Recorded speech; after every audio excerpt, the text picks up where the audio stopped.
Halo sobatku, selamat datang di channel Sobat Movie. Tempatnya review film paling asik dan menarik buat sobatku semua.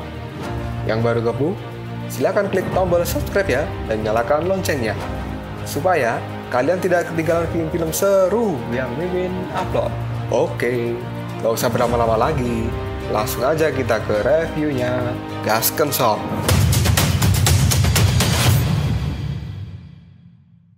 Hey, oke, sobatku terkeren, terkecil, terbaik, tersemuanya. Kita masih bersama Sobat Movie, channel alur cerita terasik sepanjang masa.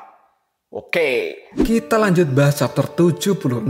Gak usah cacicot banyak bacot, kita langsung masuk aja ke pembahasan. Kaisar Sitian yang sudah muncul di hadapan dari Sun Wukong. Dia sangat kecewa karena sifat liar dari Sun Wukong ini yang susah untuk dijinakkan dan selalu berbuat onar. Padahal Kaisar Sitian telah memberikan Sun Wukong gelar sebagai Buddha Satria Pemenang agar dia bisa melindungi seluruh umat manusia.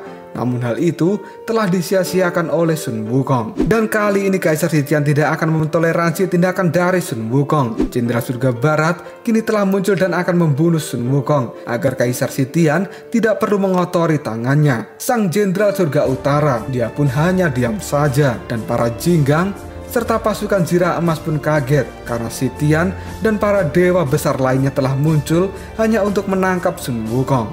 Kaisar Sitian pada saat ini kemudian berkata bahwa dirinya akan mengurung Sun Wukong sampai kiamat. Wukong pun tertawa dan dia pun menyuruh Kaisar Sitian untuk berhenti bersikap sok suci.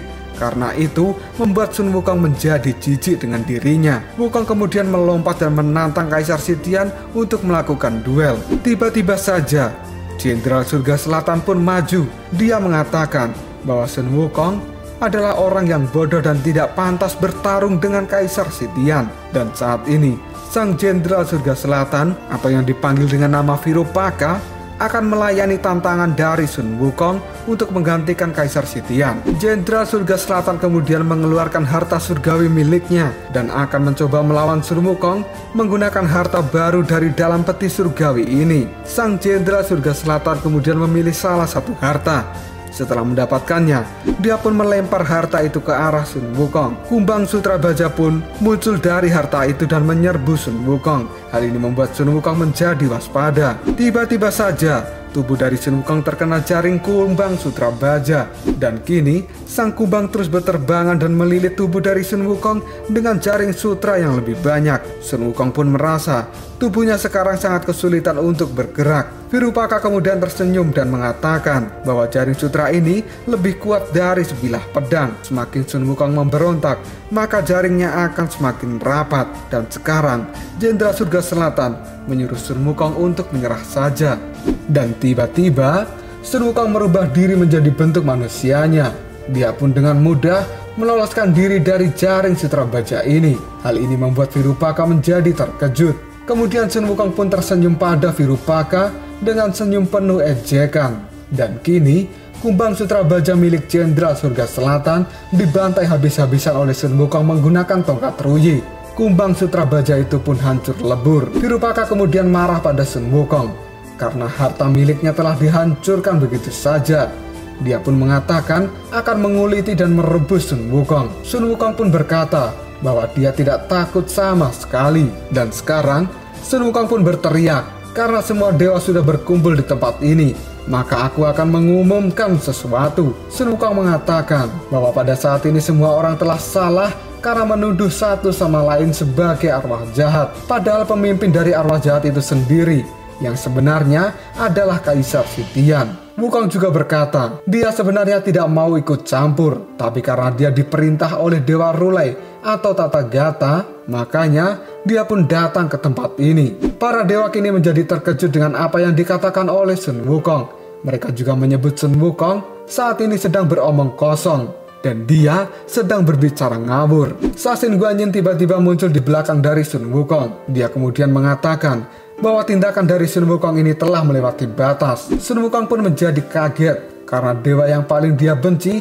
tiba-tiba muncul begitu saja di belakangnya. Sun Wukong pada saat ini menoleh pada Sasin Guanyin dan dengan cepat Sasin Guanyin mengeluarkan segel 8 sisi dan mengurung tubuh dari Sun Wukong.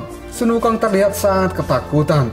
Dan sekarang, segel itu pun telah menutup sempurna. Tubuh dari Sun Wukong yang sudah tersegel tidak akan bisa keluar kembali dari tempat ini. Dan sekarang, Sasin Guanyin mengambil bandul 8 sisi yang di dalamnya sudah ada tubuh dari Sun Wukong. Sasin Guanyin lalu mengatakan bahwa harta miliknya ini lebih kuat dan lebih hebat dari harta surgawi milik Jenderal Surga Selatan.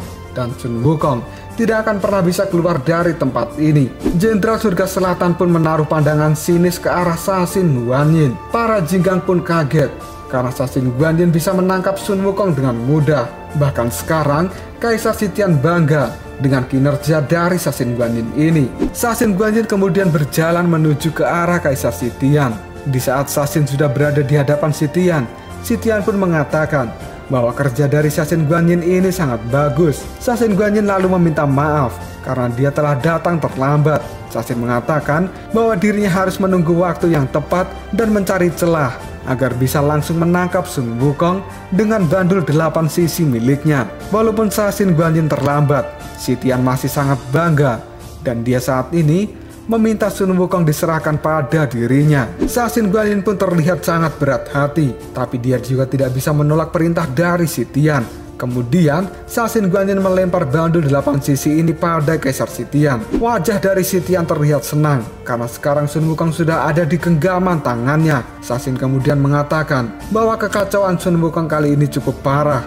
Bahkan rantai yang menjaga penjara Pulau Terbang juga telah dipotong. Dan sekarang, penjara Pulau Terbang menjauh dari Istana Surga dan akan segera menghilang. Sasin pun kemudian meminta izin pada Sitian untuk membawa beberapa dewa dan melacak penjara Pulau Terbang, karena di dalam penjara itu masih ada banyak dewa yang harus diselamatkan. Tapi Sitian tiba-tiba saja malah tersenyum. Dan tidak lama kemudian, Kaisar Sitian pun tertawa dengan keras. Dia benar-benar memuji kinerja dari Sasin Guanyin. Karena berkat Sasin Guanyin, Sitian tidak perlu repot-repot turun tangan sendiri untuk membereskan para dewa. Dan kali ini, Virupaka pun juga tersenyum. Senyum aneh dari mereka membuat Sasin Guanyin menjadi bingung. Dirinya lalu bertanya, kenapa Kaisar Sitian bicara seperti itu? Sitian kemudian mengangkat tangannya. Dia lalu berkata, tidak perlu khawatir dengan para dewa yang ada di penjara Pulau Terbang, dan biarkan saja mereka menghilang dari Istana Surga. Sitian juga mengakui bahwa sebenarnya yang telah memotong rantai itu adalah dirinya. Sitian kemudian melemparkan senyum licik. Dia lalu mengatakan bahwa saat ini dia sudah berhasil menguasai seluruh kapal Istana Surga dan dia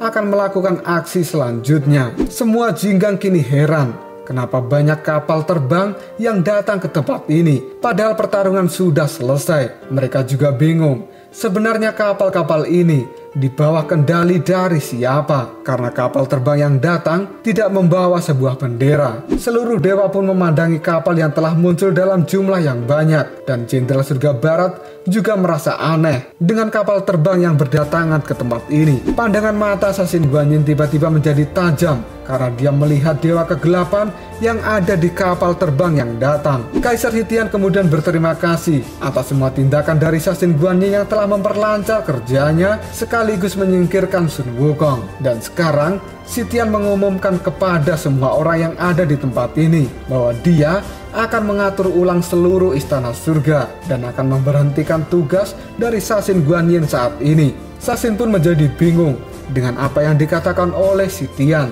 Kemudian Sitian mengatakan bahwa semua hal yang ada di surga ini akan segera diperbarui dan semua itu akan di bawah naungan dari dewa kegelapan atau arwah jahat. Dan kali ini para arwah jahat pun mulai bermunculan satu persatu dan mereka mulai berani menunjukkan diri mereka di Istana Surga.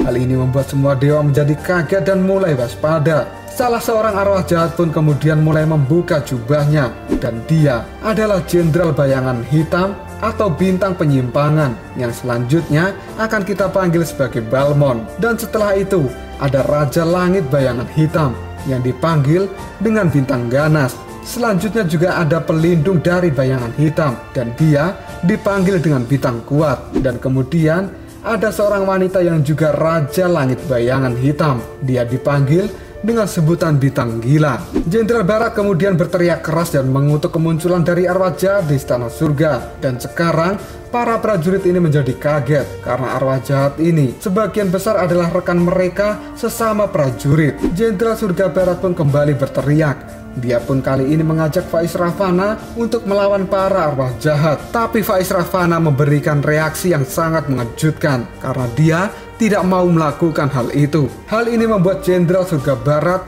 dan juga Sasin Guanyin menjadi terkejut. Ternyata sekarang Faiz Ravana juga bagian dari arwah jahat. Jenderal Surga Barat dan juga para Jinggang merasa mereka tidak percaya. Kaisar Sitian lalu berkata bahwa dulu arwah jahat memang dibenci di surga.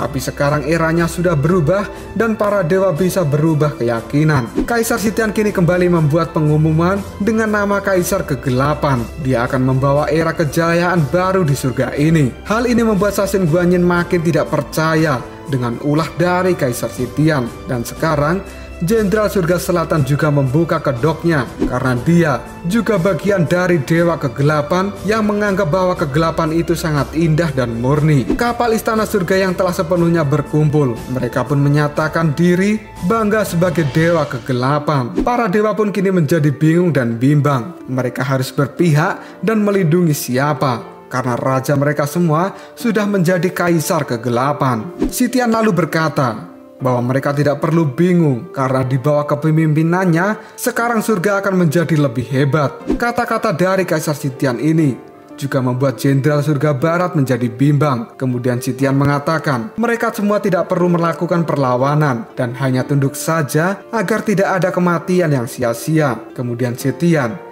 menyuruh Sasin Guanyin untuk memahami hal itu. Pada saat ini Sasin Guanyin pun hanya terdiam dan tiba-tiba saja Ningning mulai berbicara pada Sasin Guanyin. Dia membujuk Sasin untuk mempertimbangkan ucapan dari Kaisar Sitian. Ningning juga menyuruh Sasin Guanyin untuk bergabung dengan Dewa Kegelapan. Hal ini membuat Sasin Guanyin tidak percaya jika orang kepercayaannya ternyata juga telah jatuh ke dalam kegelapan. Ningning pun meminta maaf pada Sasin Guanyin karena telah melakukan hal ini. Ningning kemudian mengatakan dirinya melakukan ini karena Sasin Guanyin tidak pernah serius memandang dirinya. Padahal Ningning sangat menyukai Sasin Guanyin. Selama ini Ningning hanya bisa memendam perasaannya pada Sasin Guanyin dan tidak berani mengungkapkan isi hatinya itu. Hal ini membuat Ningning sakit hati dan terpaksa bergabung dengan bayangan gelap agar dia memiliki keberanian untuk mengungkapkan perasaan ini pada Sasin Guanyin. Ningning juga terus membujuk Sasin untuk ikut dengannya.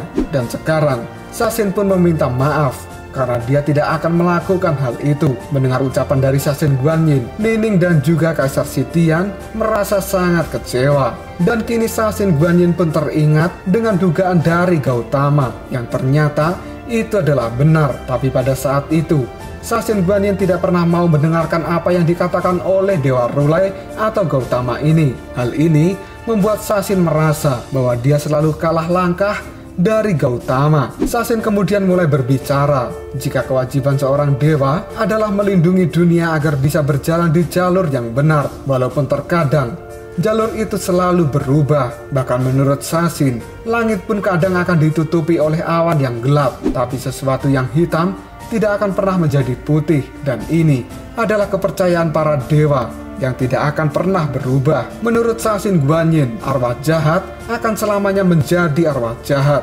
Kata-kata dari Sasin Guanyin ini membuat semua dewa kali ini terdiam. Dan bahkan menurut Sasin Guanyin, arwah jahat akan selalu menjadi musuh dari para dewa. Dan dewa yang memiliki harga diri tidak akan pernah kerjasama dengan arwah jahat. Jenderal Surga Barat kali ini merasa senang dengan kata-kata yang diucapkan oleh Sasin Guanyin. Tapi kata-kata itu membuat Ningning kecewa berat.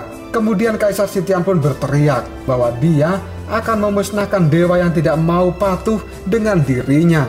Mendengar teriakan dari Kaisar Sitian, para arwah jahat pun kali ini mulai bergerak dan akan membunuh para dewa yang tidak mau bergabung dengan mereka. Dan kini perang besar pun akan dimulai antara para dewa kegelapan dan juga dewa cahaya terang. Lalu apakah yang akan terjadi selanjutnya? Siapakah yang akan memenangkan peperangan antar dewa ini? Jika kalian penasaran, tunggu aja jawabannya di next video Kobrol Shop. Tetap stay di channel Sobat Movie dan jangan lupa klik subscribe, like, dan share ke teman-temanmu agar channel ini dapat berkembang dan menghibur kalian semua. See you next tomorrow. Bye-bye.